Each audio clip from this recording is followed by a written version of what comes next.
Dear brothers and sisters in the Lord, ప్రభునందు ప్రియ సహోదర సహోదరులారా, wish you all happy new year 2026. 2026వ సంవత్సరం నూతన సంవత్సర శుభాకాంక్షలు తెలియజేస్తున్నాం. God has protected us throughout the last year and enabled us to enter into another year of our pilgrimage.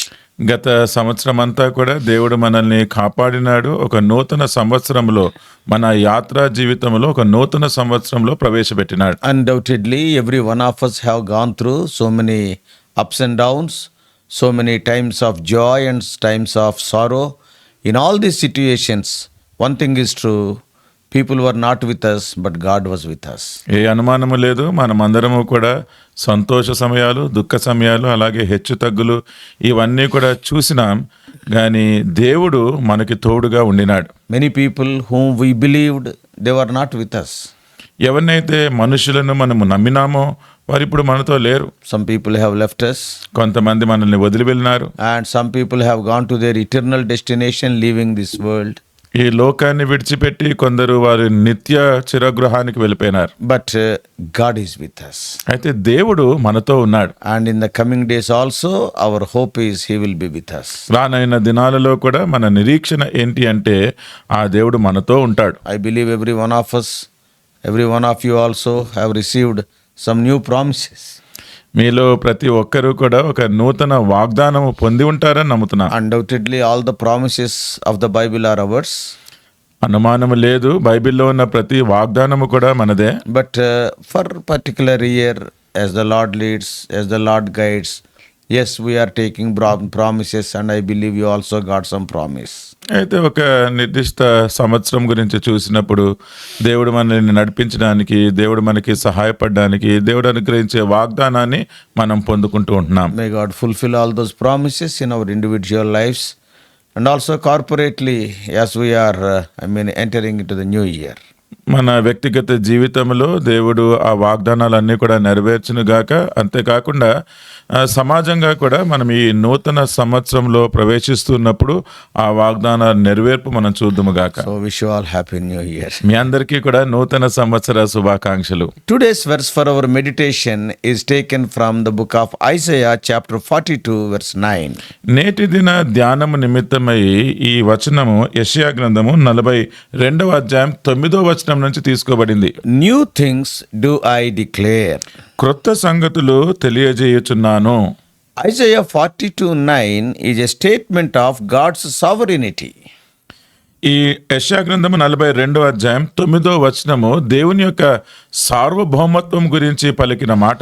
This speaks of His ability to reveal the future. భవిష్యత్తును ఆయన బలపరుస్తాడు. ఆ బలపరిచే సామర్థ్యం గలవాడు. Reveal the future, బయలుపరుస్తాడు. క్షమించండి, ఈ భవిష్యత్తును ఆయన బయలుపరుస్తారు, బయలుపరచడానికి సామర్థ్యుడు అని తెలియజేస్తుంది. So in this verse, God declares that the former things have already come to pass. ఈ వచనంలో దేవుడు ఏం తెలియజేస్తున్నాడంటే మునుపటి సంగతులన్నీ కూడా సంభవించను గదా అంటున్నాడు. And that proves His faithfulness and power. అది ఆయన శక్తిని, ఆయన నమ్మకత్వాన్ని రుజువు చేస్తూ ఉన్నాయి. Now He is announcing new things. ఇప్పుడు నూతన సంగతులు ఆయన ప్రకటిస్తూ ఉన్నాడు. What does it show? అదేం చూపిస్తుంది? So He is not only the God of the past, but He is also the God of the future. ఆయన గతంలో ఉండే దేవుడే కాకుండా ఈ భవిష్యత్తులో ఉండే దేవుడు కూడా ఆయనే. And what an encouraging promise for us to start a new year with joy and confidence. ఎంతో సంతోషంతోనూ ఎంతో ధైర్యంతో నూతన సంవత్సరం ఆరంభించడానికి ఎంత చక్కని వాగ్దానం అండి ఇది. So this announcement demonstrates God's control over history. ఈ ప్రకటన ఏదైతే చూస్తున్నామో అంటే ఈ వాక్యం యొక్క పలుకు దేవుని యొక్క చరిత్ర గురించి ఆయన ఎంత గమనం కలిగి ఉన్నాడు. God's control over history. చరిత్రలో అంటే గత చరిత్ర మీద అంతా కూడా దేవుని యొక్క అధికారం ఎలాగుందో చూస్తున్నాం. And His unique role as the one who knows and orchestrates what to come also. ఇంకా ఏదైతే రానయ్యుందో దాన్ని నేను ఎలాగా జరపాలో దాని మీద ఉన్న అధికారం కూడా చూస్తున్నాం. So by revealing these new things beforehand, ముందుగానే ఈ భవిష్యత్తులో జరిగే నూతన సంగతులు బయలుపరుస్తూ తెలియజేస్తూ God shows his people that he is trustworthy. దేవుడు ఆయన ఎంతో నమ్మదగిన దేవుడు అన్నది చూపిస్తూ ఉన్నాడు. And also his plans are unfolding according to his perfect will and his timetable. ఆయన కాలగమనాన్ని బట్టి ఆయన ఒక పరిపూర్ణమైన చిత్తాన్ని బట్టి తన ప్రణాళికలు ఈ రీతిగా బయలుపరచబడుతూ ఉన్నాయి. If we see the history, మనము చరిత్ర గనుక చూస్తే Isaiah delivered this message to a people who had experienced the fulfillment of God's earlier promises. Already they experienced. దేవుని ప్రజలు ముందుగా దేవుడు వారి కోసం చేసిన వాగ్దానాల యొక్క నెరవేర్పు ఏదైతే వారు అనుభవించినారో అట్టి ప్రజలకు యెషయా ఈ మాటలు రాస్తూ ఉన్నాడు. For example, ఉదాహరణకి they were delivered from the land of Egypt. వారు ఐగుప్తు దేశం నుంచి విడుదల చేయబడినారు. According to the promise of God, God delivered them. దేవుడు చేసిన వాగ్దానము మేరకే దేవుడే వారిని విడిపించినాడు. By the time we come to Isaiah, ఇప్పుడు యెషయా గ్రంథానికి వచ్చేసరికి they are already established in the new promised land Canaan. ఆ కానాను ఆ నూతన వాగ్దానపు దేశంలో వారు స్థిరపడి ఉన్నారు. So Isaiah is delivering the message to the people who have already experienced the fulfillment of the promises. ఏ ప్రజలైతే వాగ్దానాల యొక్క నెరవేర్పు అనుభవిస్తూ ఉన్నారో అట్టి ప్రజలకు యెషయా ఈ సంగతులు తెలియజేస్తూ ఉన్నాడు. However, now they were facing exile and needed reassurance that God was still in control.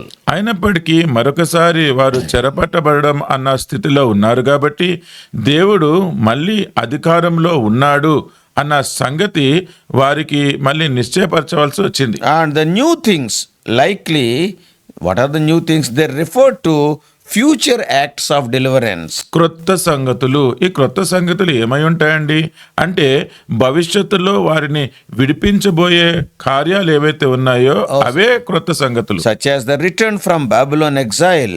వాళ్ళు బబులోను దేశం నుంచి విడిపించబడి తిరిగి వచ్చుట. And also the coming of the servant described in Isaiah 42. యెషయా గ్రంథము 42వ వచనంలో సేవకుడు అధ్యాయంలో సేవకుడు అని ఎవరి గురించి అయితే చెప్పబడుతుందో ఆయన తిరిగి రావడం. So these new things also foreshadowed the ultimate salvation brought by Messiah. ఈ క్రొత్త సంగతులు మెస్సయ్య తీసుకురానై ఉన్న రక్షణ గూర్చిన ముందు ఛాయగా కూడా ఉన్నాయి. Yeah, they would bring light and justice to the whole nations. అవి దేశాలంతటికీ కూడా వెలుగును న్యాయమును తెచ్చేవిగా ఉంటున్నాయి. Therefore, this verse speaks of a few things. Three things I am అందుకనే telling. ఈ వచనాలు 3 సంగతులు తెలియజేస్తుంది. Number 1, మొదటిది God's sovereignty. దేవుని యొక్క సార్వభౌమత్వము. It emphasizes that God controls the history and also the future. చరిత్రనే గాని భవిష్యత్తునే గాని ఈ దేవుని యొక్క అధికారంలో ఆధిపత్యంలో ఉంది అన్న సంగతి బయలుపరుస్తుంది. Nothing is beyond his knowledge and beyond his power. దేవునికి తెలియకుండా ఆయనకి శక్తిని దాటి ఏది కూడా లేదండి. So the first is God's sovereignty. మొదటిది దేవుని యొక్క సార్వభౌమత్వం. And secondly, రెండవది God's faithfulness. దేవుని యొక్క నమ్మకత్వం. By pointing to the fulfillment of past promises, గతంలో ఇచ్చిన వాగ్దానాల యొక్క నెరవేర్పును చూపిస్తున్నప్పుడు and God reassures his people that he will also fulfill his future promises. ఆయన భవిష్యత్తులో కూడా ఆయన ఇవ్వబోయే వాగ్దానాలు నెరవేరుస్తాను అన్న అభయము దేవుడు ప్రజలకు So తెలియజేస్తున్నాడు. God is faithful. అంటే దేవుడు నమ్మదగిన వాడు. The third lesson we learn, మూడవ పాఠం మనం ఇక్కడ the నేర్చుకుంటున్నది revelation of God's will. దేవుని యొక్క చిత్తము యొక్క బయలుపరుపు.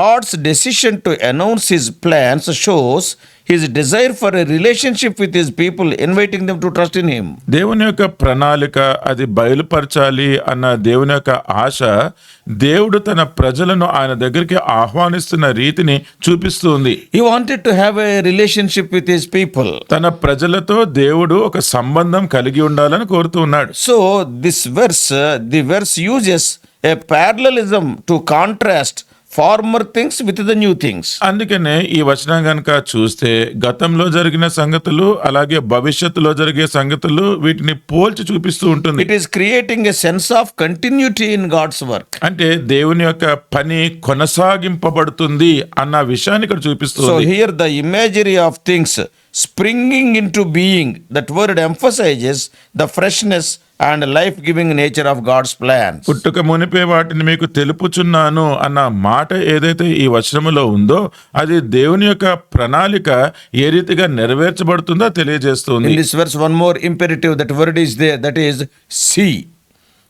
ఈ వచనంలో కనుక మీరు గమనిస్తే మరి ఒక మాట మనం గమనిస్తూ ఉన్నాము. అదేంటి అంటే చూడుము. It draws our attention to God's action, encouraging you and me to reflect on his faithfulness. దేవుడు తను చేసే క్రియలు అవి మనం చూడాలని, దేవుని యొక్క విశ్వాసత అది కనపరుస్తుంది అని మనము చూస్తూ ఉన్నాం. Yeah, he is faithful in the past and also in the future. అవునండి, ఆయన గతంలో కూడా నమ్మదగిన వాడు, భవిష్యత్తులో కూడా ఆయన నమ్మదగిన దేవుడు. So the structure of this verse reinforces the idea that God's work is ongoing and also trustworthy. అందుకనే ఈ వచనము ఏ రీతిగా చెప్పబడుతుంది అంటే దేవుని యొక్క పని, దేవుని కార్యము అది కొనసాగుతూనే ఉంటుంది, And అది also it is జరుగుతూనే ఉంటుంది. trustworthy. ఆయన నమ్మదగిన వాడు. Similar verses can be seen in other parts of the scripture. ఆ లేఖనాలలో మిగతా భాగాల్లో కూడా ఇటువంటి వాక్యాలు, వచనాలు మనం చూస్తూ ఉంటాం. Isaiah 46:9-10. యెషయా గ్రంథము 46, 9, 10 వచనాలు. What is written there? అక్కడ ఏమని రాయబడింది? He is a God who knows the ending from the beginning.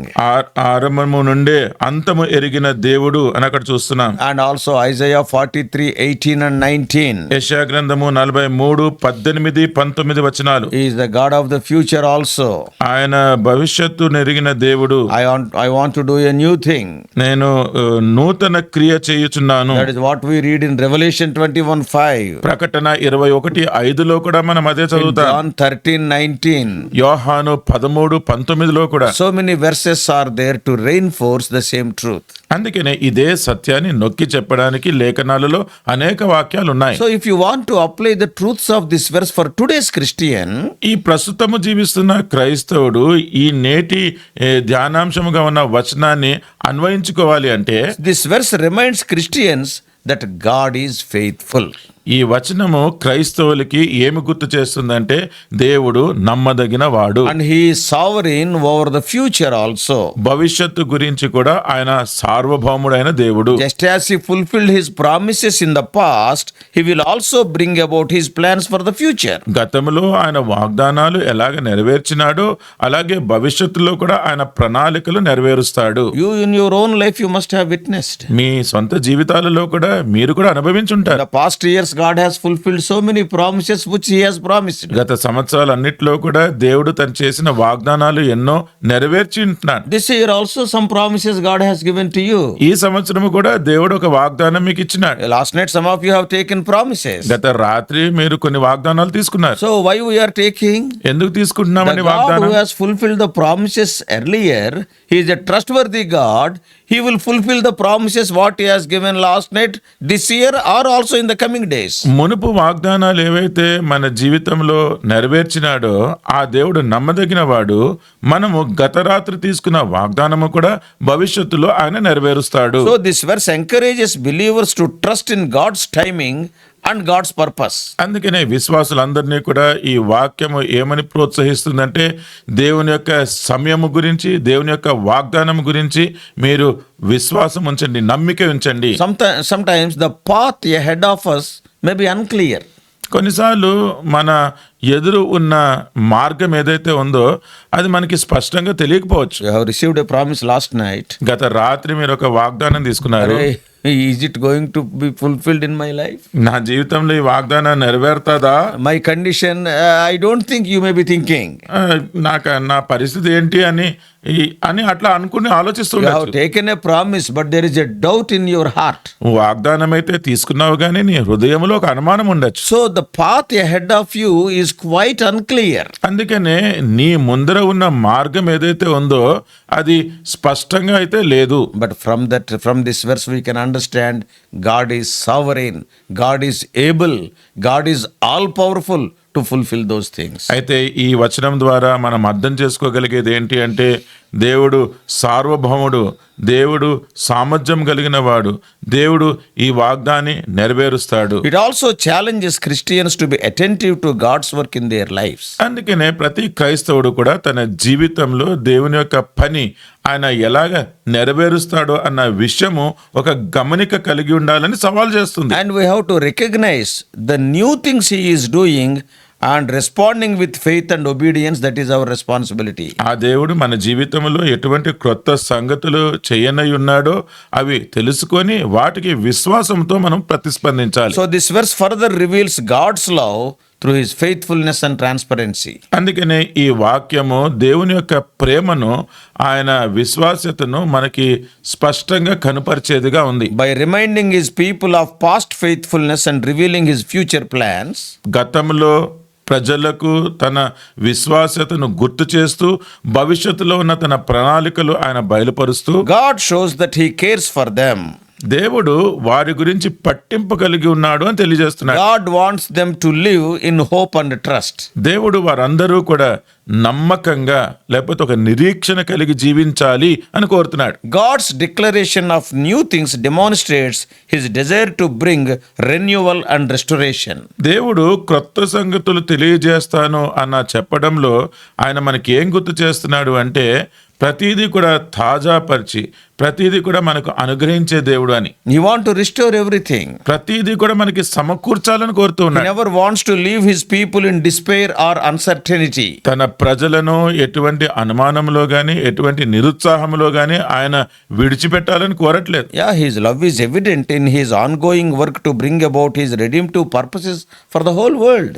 ప్రపంచమంతటికీ కూడా ఆయన విమోచన కార్యం యొక్క ఉద్దేశాన్ని నెరవేర్చాలన్న సంగతిలోనే ఆయన ప్రేమేంటో మనము చూడగలుగుతూ ఉన్నాం. So finally, Jesus Christ is the ultimate fulfillment of the new things announced in this verse. చివరిగా ఈ వచనంలో ఏ క్రొత్త సంగతులైతే చెప్పబడుతూ ఉన్నాయో ఆ క్రొత్త సంగతి యేసుక్రీస్తు ప్రభువులో నెరవేర్చబడుతూ వచ్చింది. His coming to this world marked the beginning of God's greatest act of salvation. యేసుక్రీస్తు ప్రభు ఈ లోకానికి రావడం అనేది దేవుని యొక్క రక్షణ ప్రణాళిక యొక్క ఆరంభము. Yeah, He brought light to the nations. దేశమంతటి ప్రపంచానికి ఆయన వెలుగుని తీసుకొచ్చినాడు. And He came here to restore the spoiled relationship between the humanity and God. చెడిపోయిన పాడైపోయిన దేవునికి మనుషునికి ఉన్న సంబంధాన్ని ఆయన తిరిగి సమకూర్చడానికి ఆయన వచ్చినాడు. We all know in John 1:14, మనకందరికీ తెలుసు యోహాను 1:14లో Jesus is described as the Word who became flesh. ఆయన శరీరధారుడుగా ఆయన అంటే వాక్యమే శరీరధారి అన్న సంగతి మనం చూస్తూ The ఉన్నాం. promise, He has taken a form, a human form. ఏ వాగ్దానం అయితే ఆయన చేసినాడో ఆ వాగ్దానమే ఒక మానవ ఆకారం తీసుకుంది. I will do new things. నేను క్రొత్త సంగతులు చేస్తాను. How? ఎలాగా? In the form of Lord Jesus Christ, the Word became flesh and dwelt among us. యేసుక్రీస్తు ప్రభువారి రూపములో అంటే ఈ వాక్యము ఇది శరీరధారిగా మన మధ్య నివసించింది. Oh, that is the ultimate revelation of God's plans. దేవుని యొక్క ప్రణాళిక యొక్క బయలుపరుపు ఇదే. So through His death and resurrection, Lord Jesus Christ inaugurated a new covenant. ఆయన మరణము పునరుద్ధానము ద్వారా యేసుక్రీస్తు ప్రభువారు ఒక నూతన నిబంధనను ఆరంభించినారు. He is offering forgiveness and eternal life to all those people who believe in Him. ఆయన యందు నమ్మిక ఉంచే ప్రతి ఒక్కరికి కూడా ఆయన రక్షణ నిత్య జీవము ఆయన వాగ్దానం చేస్తూ ఉన్నాడు. Not only that, అంతేకాదు the new things also point forward to the new heaven and the new earth promised in Revelation. క్రొత్త సంగతులు అని ఏదైతే చూస్తున్నామో అవి ప్రకటనలో చెప్పబడుతున్న నూతన ఆకాశము నూతన భూమి కూడా తెలియజేస్తూ ఉన్నాయి. There Lord Jesus Christ is going to reign as a king. అక్కడ ప్రభువైన యేసుక్రీస్తు వారు రాజుగా ఏలనై ఉన్నారు. That will complete God's plan of our renewal, total renewal. మన పూర్తి సమకూర్పు యొక్క దేవుని ప్రణాళిక అక్కడ నెరవేర్చబడుతుంది. Therefore we can keep our lives in His hands safely because He knows the ending from the beginning. అందుకనే మన జీవితాలను ఆయన హస్తంలో సురక్షితంగా పెట్టగలం. ఎందుకంటే ఆరంభము నుండే అంతము ఎరిగిన దేవుడు గనుక. So all these promises are culminated. They came in the form of a human being called Lord Jesus. అందుకనే ఈ వాగ్దానాలన్నీ కూడా అవి కలిసికట్టుగా వచ్చి యేసుక్రీస్తు ప్రభు అన్న రూపంలో భూమి మీదకి దిగి వచ్చినాయి. And to give you salvation. మీకు రక్షణ ఇవ్వడానికి. That's why he died on the cross. దాని నిమిత్తమే ఆయన సిలువలో మరణించినాడు. He is sinless. ఆయన పాపరహితుడు. Yet he died for your sins and for my sins. కానీ మీ పాపముల నిమిత్తమే నా పాపముల నిమిత్తమే ఆయన And మరణించినాడు. all these new things can take place or they will happen in our lives the moment when we become his children. ఈ క్రొత్త సంగతులన్నీ కూడా మన జీవితంలో ఎప్పుడు జరుగుతాయంటే మనము ఆయన బిడ్డలుగా అయినప్పుడు. How to become his children? ఆయన బిడ్డలుగా ఎలా అవ్వాలి? Bible is very clear. Bible చాలా స్పష్టంగా In చెప్తుంది. John 1:12 it is written, యోహాను 1:12 చెప్తున్నారు. as many as received him who has believed in his name, yes, God has given the power to become his children. తను ఎందరు అంగీకరించిరో వారికి అందరికీ అనగా తన నామమందు విశ్వాసం ఉంచిన వారికి దేవుని పిల్లలగుటకు ఆయన అధికారము అనుగ్రహించెను. The way is so simple. ఈ మార్గము చాలా సులువైనది. To become a child of God, the way is so near. For some of the people it is so far also. దేవుని పిల్లలు అవడానికి ఈ మార్గము ఎంతో సమీపంగా ఉంది, కానీ కొంతమందికి అది బహుదూరంగా అనిపిస్తుంది. Why? ఎందుకు? Because of the hardened heart. వారు కఠినమైన హృదయం బట్టి. Lord, I believe you can become the child of God. ప్రభా నేను నిన్ను నమ్ముతున్నాను అని చెప్తే మనము దేవుని పిల్లలం అయిపోతాం. But many people because of their hard heart, because of the deceitfulness of Satan, they will not accept say even that word also. అయితే చాలా మంది వారి కఠిన హృదయాన్ని బట్టి సాతాను యొక్క మోసమును బట్టి ఈ మాట కూడా వారు ఒప్పుకోరు. So our desire is this morning on the very first day of this year, అందుకనే ఈ నూతన సంవత్సరంలోని మొదటి దినము ఈ ఉదయకాల సమయంలో మేము కోరుతున్నది ఏంటంటే you must become a child of God. మీరు కూడా దేవుని బిడ్డ, దేవుని పిల్లలుగా అవ్వాలి. Then enjoy the full blessings what the Lord has prepared for you. మీకోసము దేవుడు సిద్ధపరిచిన ప్రతి ఆశీర్వాదమును కూడా మీరు అనుభవించాలి. Oh, then it is a joyful year. అప్పుడు ఇది ఎంతో సంతోషకరమైన ఆనందకరమైన సంవత్సరం. So may God bless you. దేవుడు మిమ్మల్ని దీవించును గాక. Once again, we wish all of you a happy new year 2026. మరొకసారి మీ అందరికీ కూడా 2026వ నూతన సంవత్సర శుభాకాంక్షలు తెలియజేస్తున్నాం. Shall we pray? ప్రార్థన చేసుకుందాం. Loving Heavenly Father, ప్రేమ కలిగిన పరలోకపు తండ్రి, out of thy grace, O Lord, thou hast enabled us to enter into one more year. మీ కృపను బట్టి మమ్ములను ఒక నూతన సంవత్సరంలోనికి ప్రవేశపెట్టినారు. O Lord, we thank you for thy faithfulness in the past. ఓ ప్రభువా, గతంలో మీ యొక్క విశ్వాసతను బట్టి మీకు వందనాలు చెల్లిస్తున్నాం. Promises which you have promised in the past, thou hast fulfilled. గతంలో మీరు మాకు చేసిన వాగ్దానాలు మీరు నెరవేర్చినారు. And some of them are on the way of fulfillment. కొన్ని అవి నెరవేర్చబడడానికి సిద్ధంగా ఉన్నాయి. And again you have given some new promises regarding the future. మరొకసారి భవిష్యత్తు నిమిత్తమే నూతన వాగ్దానాలు ఇచ్చినారు. But all these promises can, O Lord, be materialized only through Lord Jesus. ఈ వాగ్దానాలన్నీ కూడా మా జీవితంలో కేవలం యేసుక్రీస్తు ప్రభువు ద్వారానే నెరవేర్చబడతాయి. So that's why, O Lord, help us to receive Lord Jesus Christ as our Savior and Lord. అందుకనే ఓ ప్రభువా, యేసుక్రీస్తు ప్రభువారిని మా రక్షకుడిగా, మా ప్రభువుగా మేము అంగీకరించడానికి సహాయం చేయండి. Bless all the dear ones who is hearing this message. ఈ వర్తమానం వింటున్న ప్రతి ప్రియ సహోదర సహోదరిని మీరు దీవించండి. And guide us throughout this new year. ఈ సంవత్సరం అంతట్లో కూడా మీరే మమ్మల్ని నడిపించండి. Bringing all of us under the sprinkling of thy precious blood and claiming thy promises for our lives. In Jesus' precious name we pray. మమ్మల్ని అందరినీ మీ ప్రశస్త రక్త ప్రోక్షణ క్రిందకి తెచ్చుకుంటూ మా జీవితానికి మీ వాగ్దానాలను చేపడుతూ ఈ ప్రార్థన యేసుక్రీస్తు వారి నామములో అడిగి వేడుకుంటున్నాము తండ్రి. Amen. Amen. God bless you all. Please subscribe for more spiritual messages to the YouTube channel John Victor Telugu Messages.